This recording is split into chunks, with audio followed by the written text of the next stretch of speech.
Hello, I'm doing a review of the 3x3 Rubik's Cube brand.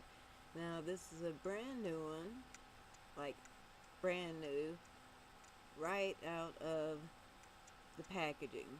And let's try to move it here. It's very hard to move. Very hard to move. Okay. We're going to work with it a little bit, loosen it up, and come back and see how it does. Okay, the cube has now gently been worked in. It moves a little bit better. Pull back some. I still can't really get it all the way one by one without pushing it all the way. Cutting corners. You have to be like right, just barely turned for it to work. If it's more than that, it will not work. So it's been worked in, but you gotta move like your whole hand to move it. So let's try lubing it and see how that makes it. Okay, after a good lubing of CRC heavy-duty silicone lubricant, don't get the silicone, get the silicone lubricant. After a good layer of that is applied all over, cube moves pretty well for a beginner, not really that well for a speed cuber. Cutting corners does a lot better. So it's lubed up. It moves around. It does doubles. Okay. It's not the best though. It's not the best.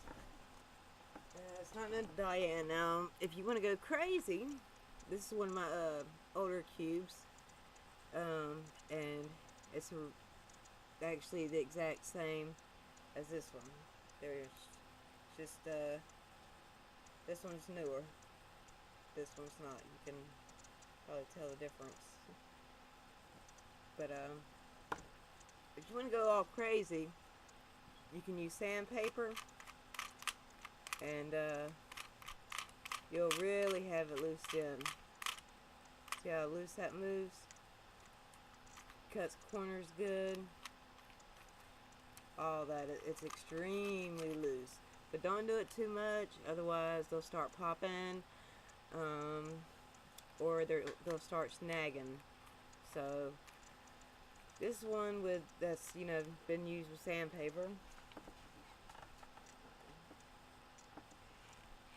and then this one, you notice the turns on it it's not all wiggly, like the bearings are off. So I recommend, if you get this cube, if you want to make it faster, use sandpaper. Just don't do it too much. And once you get really, really good on the Rubik's, go for a die-in or one of the other speed cubes that they have out there. Let's see, my review, for a beginner, out of 10, I would give this a 10. If you know about the silicone and how to apply it, what you have to do is pop off the centers and make sure that the straw is on there, and apply it well, and don't just sit it down after that. Really, really move it around and get that loop all over. So, performance-wise, for a beginner, I'd say it's pretty good. Probably a 7 or 8 out of 10. As far as the stickers staying on, I would go with the stickerless.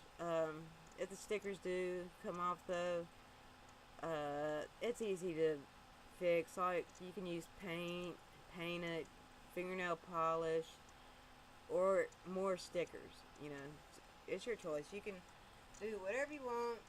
That's up to you. But that's my review on this.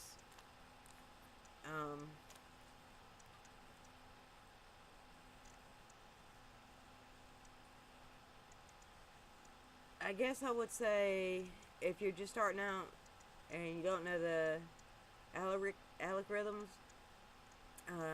start with the Rubik's, and once you learn them, you got them down pat real good, and you know the little finger tricks, then advance to a better cube. And that's my review.